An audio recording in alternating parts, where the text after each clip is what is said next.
Florida real estate has become the biggest financial trap in America, and most people walking into it don't even see the wire. For years, the pitch was simple. No state income tax, year-round sunshine, and home values that only seemed to go up. Millions bought in. They sold their places up north, packed the moving trucks, and bet everything on the Sunshine State. And for a while, it worked. Prices doubled.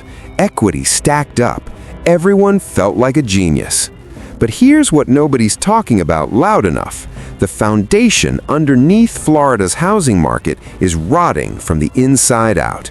Insurance companies are fleeing the state like it's on fire, and honestly, between the hurricanes and the lawsuits, it kinda is. Premiums have exploded so fast that some homeowners now pay more to insure their house than they do on the actual mortgage. Builders kept hammering away like it was 2021 forever, flooding the market with homes nobody's lining up to buy. Interest rates locked out first-time buyers. Remote work, the engine that fueled half this boom, is getting yanked back by corporations dragging employees into offices. And the storms keep coming, each one leaving behind a trail of damage, denied claims, and shattered confidence. What you're about to hear isn't hype or speculation. It's math. We're breaking down the 10 Florida cities sitting on the edge of a real estate cliff right now. These aren't soft landings or healthy corrections. These are markets where prices are actively falling, listings are rotting on Zillow for months, and homeowners are discovering their biggest investment just became their biggest liability. If you're thinking about buying in any of these places in 2025, you need to hear this first. And if you already own here, you really need to hear this. Let's get into it. Number 10, Cape Coral. Cape Coral might have the most canals of any city on the planet. Over 400 miles of them weaving through neighborhoods like veins on a map. It sounds like a waterfront paradise, and that's exactly what the marketing told everyone during the pandemic. People flooded in from New York, New Jersey, Ohio, anywhere with snow and a state income tax bill. They bought fast, paid over asking, skipped inspections, and figured they'd stumbled into some kind of tropical gold mine. That was 3 years ago. Today, those same homeowners are watching their equity drain out faster than a canal after a dry spell. The median home price in Cape Coral sits around $418,000 as of mid-2025.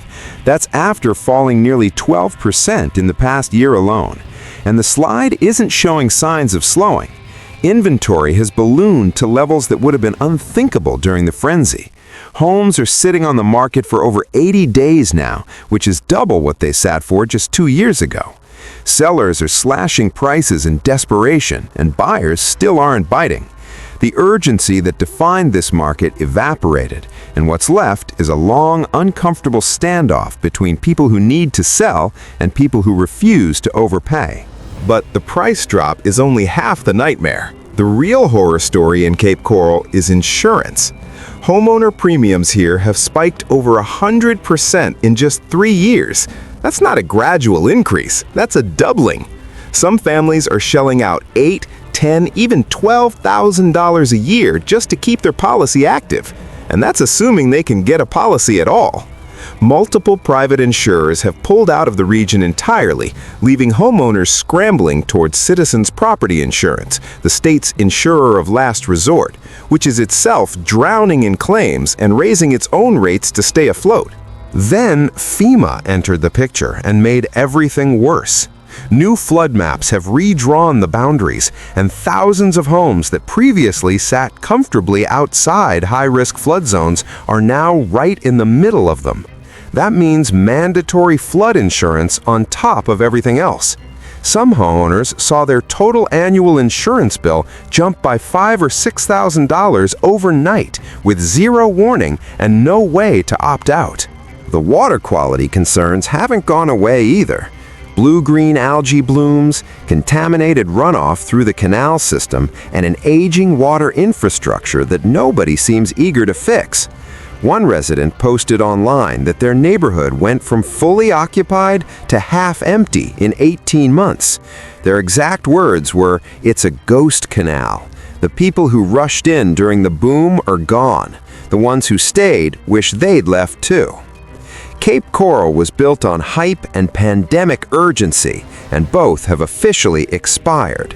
But the next city on this list took the same playbook and slapped a designer price tag on it. Number 9. Naples. Naples has always marketed itself as the sophisticated side of Florida, the kind of place where you sip overpriced wine at sunset, drive something European, and talk about your portfolio like it's a personality trait. For decades, that image held up beautifully. Wealthy retirees, snowbirds with deep pockets, and cash buyers kept the market propped up like a champagne tower at a country club gala. Everyone was clinking glasses and pretending the good times would last forever. But in 2025, that tower is wobbling badly, and no one wants to be standing underneath when it comes down. The median home price in Naples hovers around $750,000, and that's after sliding 7% from where it was a year ago. In a market this expensive, 7% is not a minor blip. That's tens of thousands of dollars in vanished equity, sometimes six figures on the higher-end listings. And the luxury segment, the million-plus bracket that defines Naples' identity, is getting hammered even harder. Active listings in that range have surged, while closed sales have dropped. Sellers are cutting prices quietly, hoping no one pays too much attention. But the numbers tell the story, whether anyone wants to hear it or not. The unraveling comes down to one dangerous dependency. Naples relies almost entirely on one type of buyer, the wealthy seasonal resident. When the stock market is booming and interest rates are low, those buyers show up ready to write seven-figure checks without blinking. But right now, rates remain elevated, portfolios are shaky, and the financial confidence that used to power luxury home purchases has taken a serious hit. The cash buyers haven't vanished completely, but they've gotten more cautious, pickier, and much more willing to walk away from a deal that doesn't feel like a steal. Insurance is the other sledgehammer swinging at this market. On a high-end home in Naples, annual premiums can run anywhere from $15,000 to $25,000. Some waterfront estates are getting quotes north of $30,000. And the flood zone expansion means properties that were previously considered safe now require additional coverage that can add thousands more per year. One homeowner described their insurance renewal notice as opening a ransom note. The disconnect at the local level makes this even more fragile. Median household income in Naples sits under $65,000. The people who actually keep the city running, the servers, the landscapers, the retail workers, the healthcare staff, can't come close to affording a home here. That means the entire market is propped up by outside wealth, and that outside wealth is pulling back. It's a house of cards built in a coastal breeze, and the breeze is picking up. What happens when the only people who could afford to buy here decide it's not worth the risk? The next city on this list is living proof that you don't need a luxury price tag to be wildly overvalued. Number 8. Ocala. Ocala sold a completely different version of the Florida dream. Not beaches or nightlife, not glitzy condos or waterfront mansions, just wide open land, horse farms, live oaks draped in Spanish moss, and the kind of deep quiet that city people romanticize right up until they actually have to live in it. During the pandemic, Ocala became one of the fastest appreciating housing markets in the state. Prices surged over 60% between 2019 and 2023 as remote workers, retirees, and real estate investors poured in from every direction, convinced they'd discovered the next hidden gem before the rest of the world caught on. The problem is that everyone else caught on at the exact same time, and now they're all trying to find the exit at once. The correction is here, and it's accelerating. Median home prices sit around $290,000, already down nearly 10% from their peak, and the decline is steepening, not flattening. The buyers who pushed prices up have largely disappeared. Interest rates above 7% killed the speculative momentum dead. The Airbnb flippers who scooped up properties hoping to ride the short-term rental wave have pulled back hard as occupancy rates tanked and nightly rates dropped.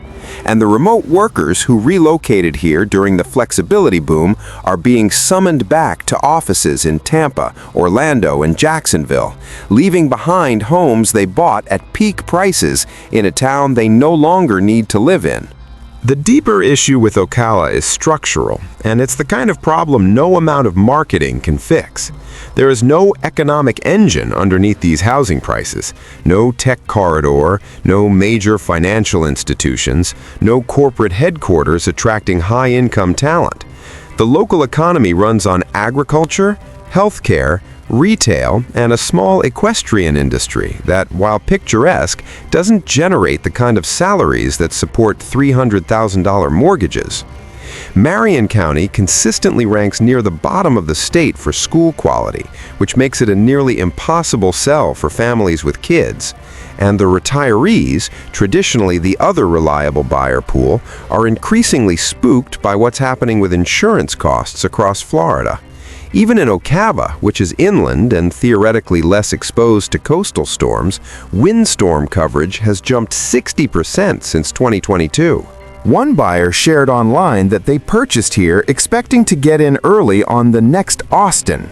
A year later, they described the reality as Gainesville's weird cousin with horses and way too many Dollar Generals. It stings, but the frustration tracks with the data. Ocala's price surge was powered by migration momentum and speculative excitement, not by economic fundamentals that can sustain elevated home values over time.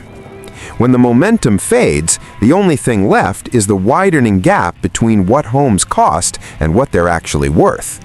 That gap is about to get much more painful, especially when you see what's happening in the city that was supposed to be the future of remote work living. Number 7. Port St. Lucie. Port St. Lucie became the poster child for America's pandemic migration wave. Affordable homes in a sunny climate with just enough proximity to the coast to feel like a lifestyle upgrade. Developers couldn't build fast enough.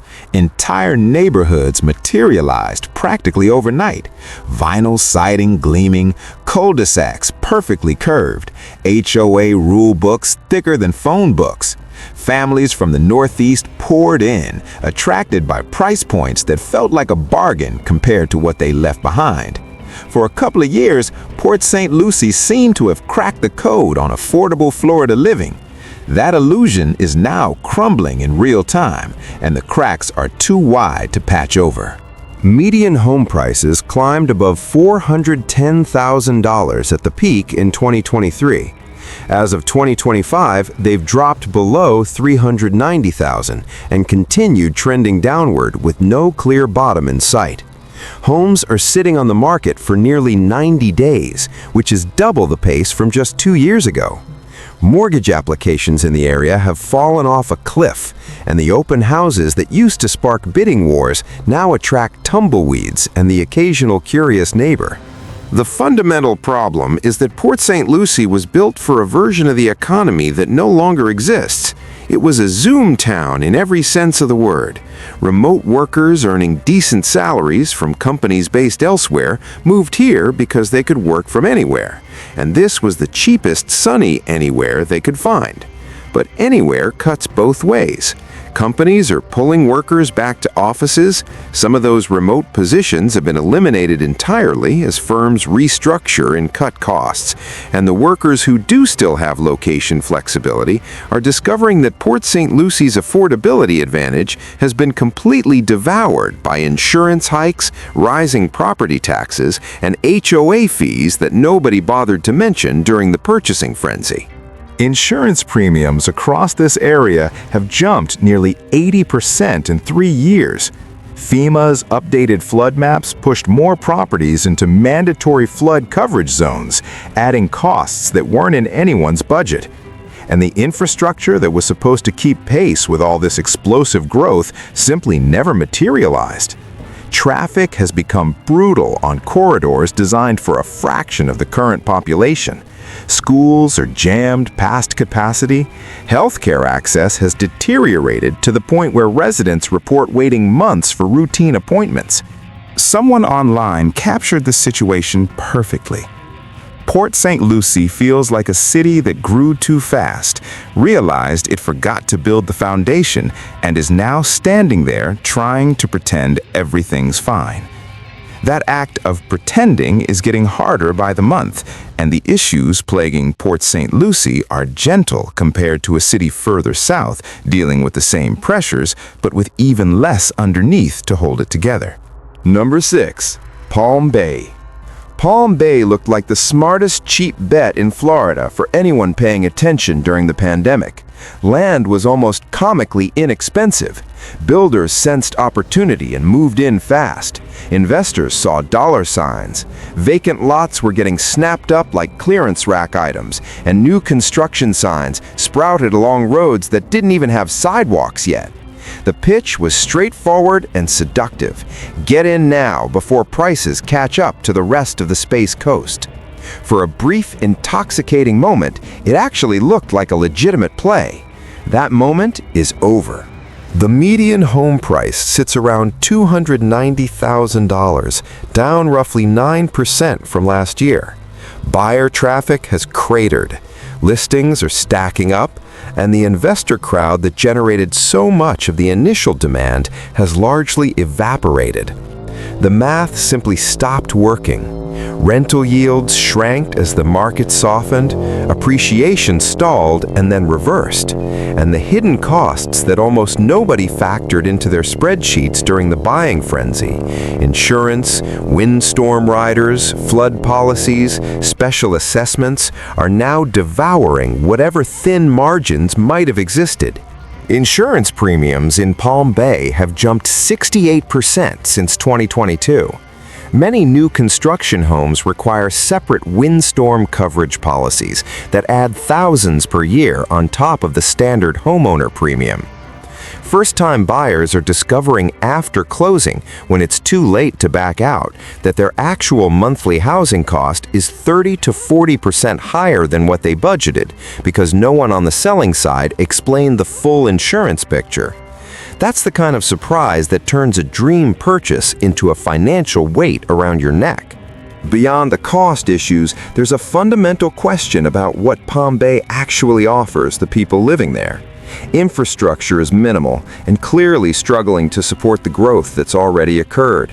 Employment options are thin. Schools rank in the bottom third statewide. Yes, SpaceX operates up the road in Brevard County, and that fact shows up in every single real estate listing like some kind of magic incantation.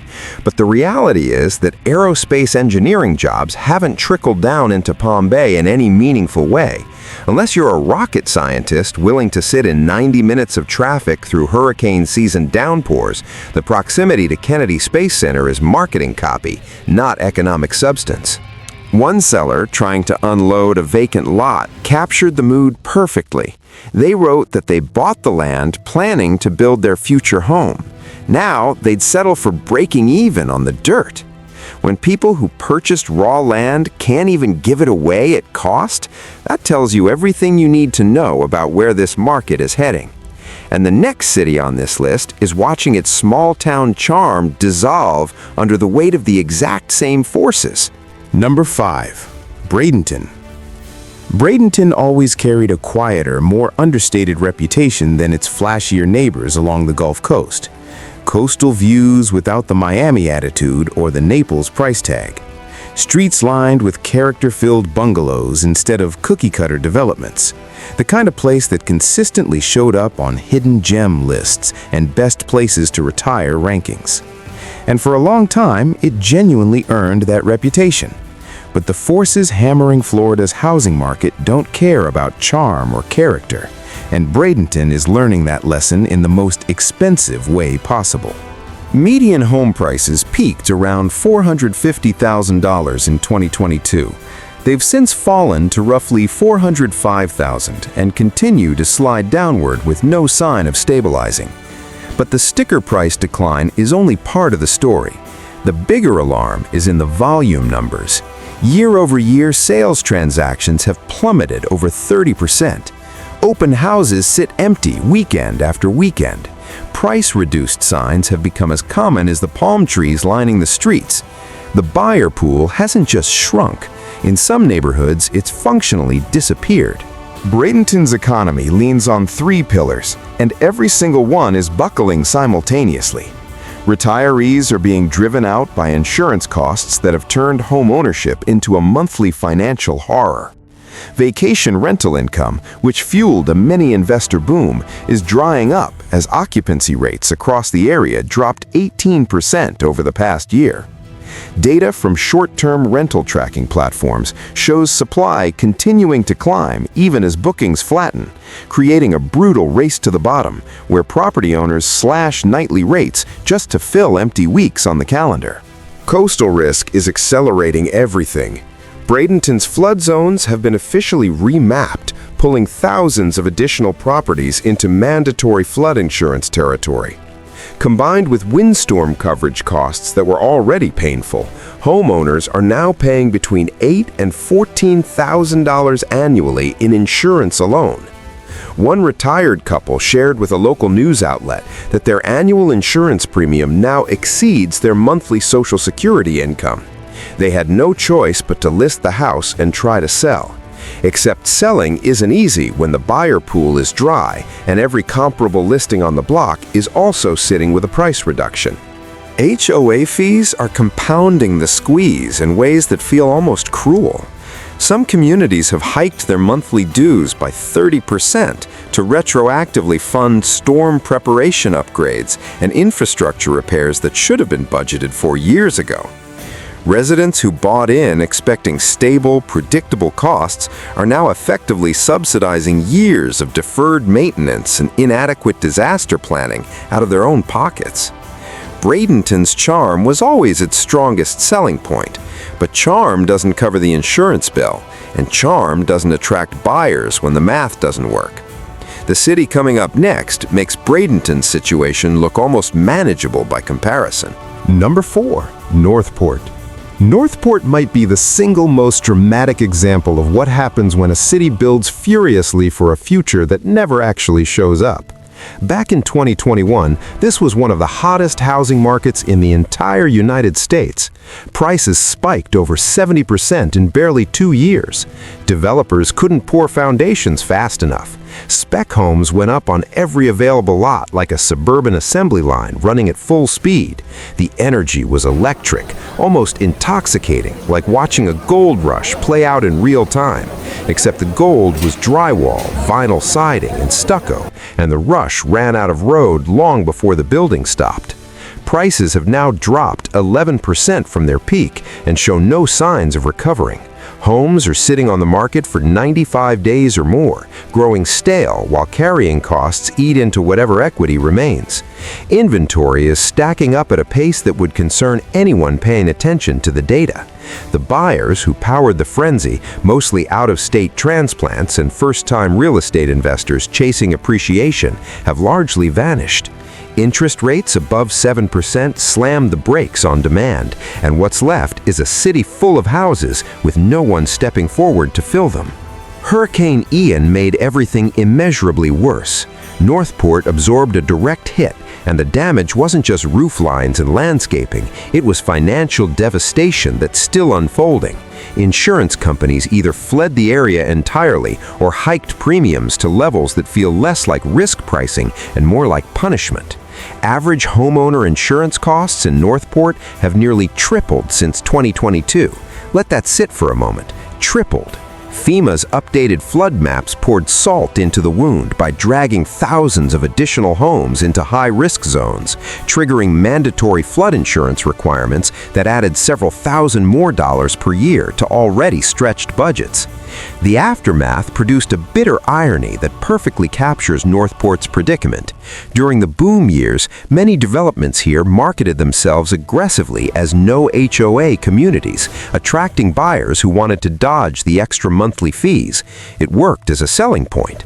But now, local government is stepping in with special assessment taxes to pay for road repairs, drainage improvements, and storm damage cleanup, exactly the kind of expenses that HOA reserves would normally cover. So residents who thought they were saving money by avoiding HOA communities are now getting hit with municipal bills they never anticipated and have no say in negotiating. A resident in a local Facebook group laid it out bluntly. We moved here for peace and quiet. Instead, we got lawsuits from the hurricane damage, flooding every time it rains hard, and the city is taxing us like we live in downtown Miami. The frustration is palpable, and it's shared by thousands of homeowners watching their equity evaporate while costs spiral upward. Northport built for a boom. The boom left. The bill stayed. And the next city on this list placed a completely different kind of bet, one that's blowing up just as spectacularly. Number 3, Kissimmee. Kissimmee lives in the enormous shadow of Disney World, and for years that shadow was lined with gold. Investors from across the country and around the globe poured money into short-term rental properties here, banking on a simple and seemingly bulletproof thesis. Tourists will always need somewhere affordable to stay near the parks, and these homes would print money year-round.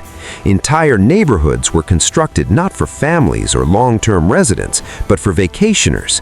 Houses with themed bedrooms, private pools, game rooms, and built-in rental management companies woven right into the HOA structure.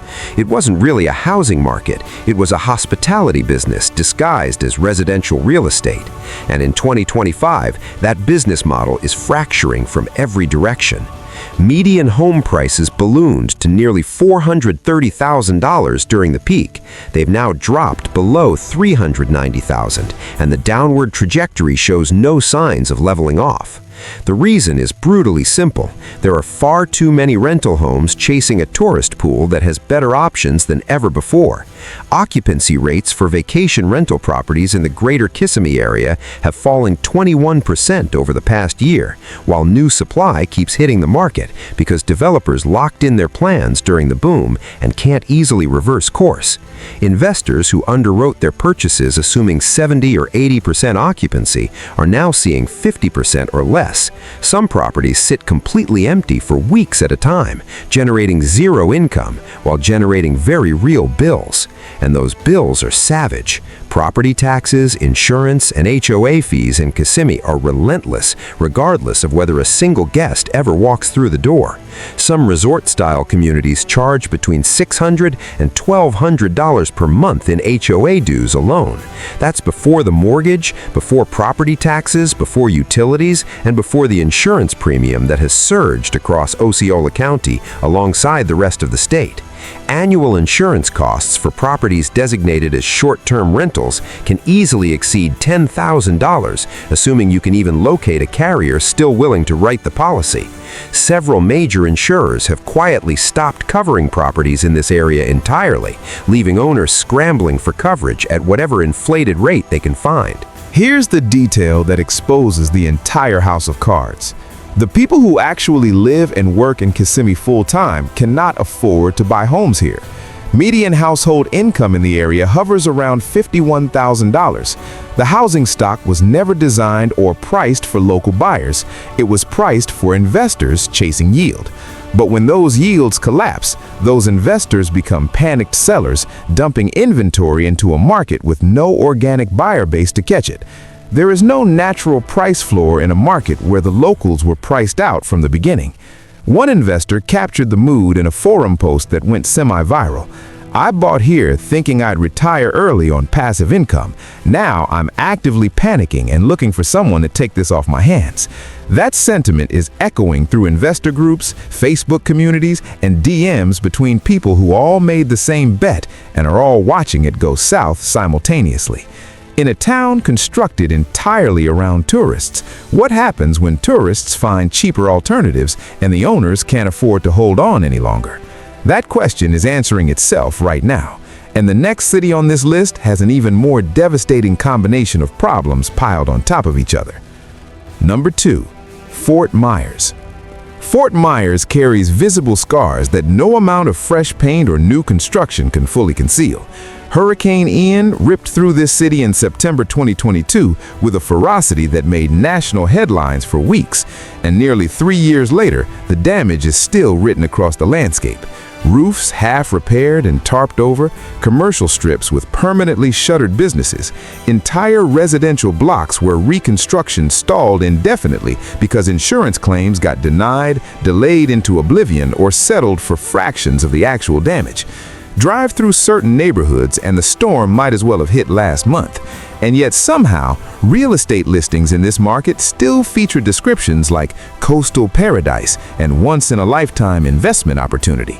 The gulf between the marketing language and the lived reality here has never been wider. The median home price in Fort Myers peaked around $420,000 during the boom years. It's now fallen to approximately $375,000 and continues drifting lower quarter after quarter. Demand has collapsed. The buyers who might have considered this market under normal circumstances are being scared away by two words that hang over every conversation about Fort Myers real estate: insurance and storms. And honestly, they're right to be cautious. The insurance situation in Fort Myers is arguably the most dire in the entire state, which is saying something given the competition. Homeowners have reported their annual premiums leaping from $4,000 to $18,000 in the wake of Ian. Flood coverage alone, which is now mandatory for a much larger portion of the housing stock thanks to updated FEMA maps, can run $7,000 or more per year. Citizens Property Insurance, the state-backed insurer that exists specifically to be the safety net when no one else will cover you, is itself under severe financial stress and has been raising rates aggressively just to remain solvent. Some homeowners have had their private policies canceled mid-term, forced to find new coverage on an emergency timeline at whatever price the remaining carriers demand. Through all of this, builders have continued putting up new homes as though the storm and the insurance exodus never happened. New construction inventory is bloating the market at the same time that existing resale homes sit unsold for months. Open houses in several neighborhoods are drawing zero visitors. Agents are careful to use euphemisms like price correction and market normalization, but the raw data tells a much blunter story. This is a market in active retreat, and the retreat is orderly only in the sense that everyone is trying not to panic while quietly heading for the door. Fort Myers Beach adds an even grimmer layer to the story. Some neighborhoods there remain partially uninhabitable. Homes that have been rebuilt come with a new kind of asterisk attached. They're either functionally uninsurable or insurable only at rates that would require a second income stream just to cover the annual premium. The tourism-dependent economy that sustained this area for decades has been bruised by the lingering storm damage and the growing national perception that this is a high-risk area, a perception that is, by every objective measure, entirely accurate. Retirees who once flocked to Fort Myers in droves are now pointing their GPS somewhere else entirely. They're heading inland, north to the Carolinas, or out of state altogether. The calculus is simple. They're not willing to pay $15,000 a year to insure a bungalow in a flood zone. One person online summed it up with a joke that hits differently when you know it's basically true. In Fort Myers, you buy a house, you get a boat, and eventually you end up living on the boat because the house flooded. It's darkly funny until you realize how many people here are literally underwater, both financially and physically. And somehow, as catastrophic as Fort Myers' situation is, the #1 city on this list is sitting on an even bigger explosive device with a shorter fuse. Number 1, Tampa. Tampa has spent the last several years positioning itself as the crown jewel of Florida's growth narrative. Gleaming new towers climbing into the downtown skyline, a food and nightlife scene that earned spots on national best-of lists, tech companies circling the area with interest, young professionals streaming in from expensive coastal cities, drawn to the promise of a more affordable, sunnier version of the life they were leaving behind. For a stretch, Tampa genuinely felt less like traditional Florida and more like a warmer Austin or a more laid-back Nashville. The buzz was electric, the confidence was sky high, and the home prices reflected every ounce of that enthusiasm. But in 2025, the buzz is fading fast, and the prices are chasing it downward. The median home price in Tampa surged past $460,000 in early 2023. Today, it's hovering around $425,000, with declines accelerating each quarter rather than leveling off. On the surface, that drop might not sound catastrophic, but drill into the details and the fractures are running in every direction. The buyer pool is contracting rapidly.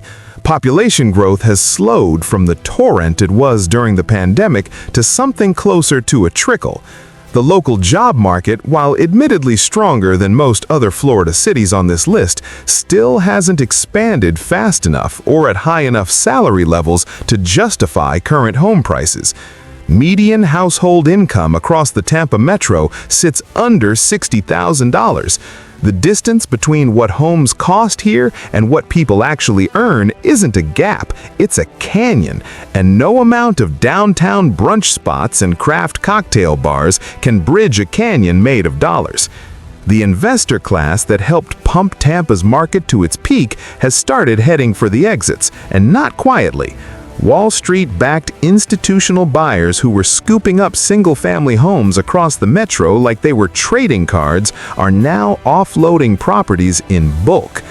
In one Hillsborough County neighborhood, a single corporate landlord listed 14 houses for sale simultaneously, every one of them tagged with a price reduction.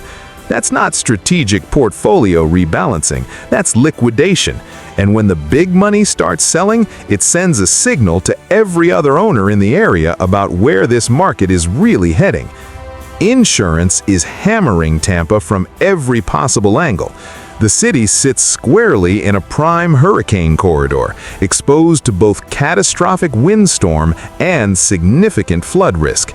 Average homeowner premiums have climbed 70% since 2022 across the metro. Homeowners in coastal zip codes are reporting annual insurance bills leaping from $6,000 to $17,000 or more. Some have had their carriers abandon them entirely mid-policy cycle, leaving them to navigate the shrinking pool of remaining insurers under duress and at dramatically inflated rates. The insurance crisis alone is enough to give any potential buyer serious pause, and the data shows that many of them are indeed pausing indefinitely. Property taxes are adding another layer of pressure. Hillsborough County increased property assessments by 15% last year, with additional hikes widely anticipated in the coming cycles. Meanwhile, the services those taxes are supposed to fund are visibly strained. Schools are overcrowded, infrastructure is struggling to keep pace with the growth that's already happened, let alone the additional development that's still in the pipeline. The shiny new condominium towers that define Tampa's evolving skyline look impressive from the highway, but behind the glass and steel, units are sitting unsold for extended periods or being rented out at rates that don't come close to covering the developer's carrying costs. The gap between the image and the reality grows wider every month. One local resident summarized it on Reddit with a line that stung precisely because it rang so true. "Tampa's great if you're rich, rent-free, or in deep denial." Harsh words, but the underlying numbers back them up completely. Tampa's market was inflated by a convergence of powerful but temporary forces: pandemic-era remote work migration, historically cheap borrowing costs, relocation hype amplified by social media and real estate influencers, and a tidal wave of speculative investment capital looking for the next sure thing. Every single one of those pillars is now weakening or has already cracked. What remains underneath is a city where the sticker price still reads Boomtown, but the fine print, if you bother to read it, clearly says bubble. So there it is, 10 cities, 10 markets, all of them sitting on some volatile combination of collapsing demand, exploding insurance costs, and price declines that are accelerating rather than stabilizing. This isn't a temporary dip that'll bounce back by next quarter. These are structural fractures in housing markets that were inflated by pandemic panic buying, historically cheap borrowing costs, relocation hype amplified by social media and real estate influencers, and a tidal wave of speculative investment capital looking for the next sure thing. Every single one of those pillars is now weakening or has already cracked. What remains underneath is a city where the sticker price still reads Boomtown, but the fine print, if you bother to read it, clearly says bubble. So there it is, 10 cities, 10 markets, all of them sitting on some volatile combination of collapsing demand, exploding insurance costs, and price declines that are accelerating rather than stabilizing. This isn't a temporary dip that'll bounce back by next quarter. These are structural fractures in housing markets that were inflated by pandemic panic buying, historically cheap borrowing costs, relocation hype amplified by social media and real estate influencers, and a tidal wave of speculative investment capital looking for the next sure thing. The pattern connecting all 10 of these cities is impossible to ignore once you see it clearly. Insurance costs have become the silent killer of Florida homeownership. What used to be a manageable line item in the monthly budget has transformed into a financial burden that rivals or even exceeds the mortgage payment itself. FEMA's expanding flood zone designations are forcing mandatory coverage onto homeowners who never planned or budgeted for it. Builders continued constructing at full speed long after demand peaked, creating ghost inventories of unsold homes that weigh down prices and signal weakness to every potential buyer doing their research. And the people who fueled the boom, the remote workers, the snowbirds, the speculative investors, are either already gone or actively planning their departure. If you're considering purchasing property in any of these markets in 2025, the smartest move you can make is to slow down dramatically and examine the complete picture before signing anything. Don't just look at the listing price and imagine the equity gains. Pull the insurance quotes, check the current flood zone designation and whether it's scheduled for remapping. Research the HOA trajectory over the past 3 years. Compare the median home price to the median local income and ask yourself who realistically is going to buy this property from you when you eventually want to sell. Look at the job market, the infrastructure timeline, the school capacity, and the healthcare access. A home isn't just a price tag on Zillow, it's a web of ongoing costs, risks, and dependencies. And in Florida right now, that web is tightening around a lot of people who didn't see it coming until it was already too late. Drop your thoughts in the comments. Which of these cities surprised you the most? Which one do you think is next to crack that we didn't cover? And if you've got your own Florida housing horror story, share it below, because chances are someone else needs to hear it before they make the same mistake. If this video just saved you from sleepwalking into a $400,000 disaster, hit that subscribe button. Trust me, you're going to want to see what we cover next.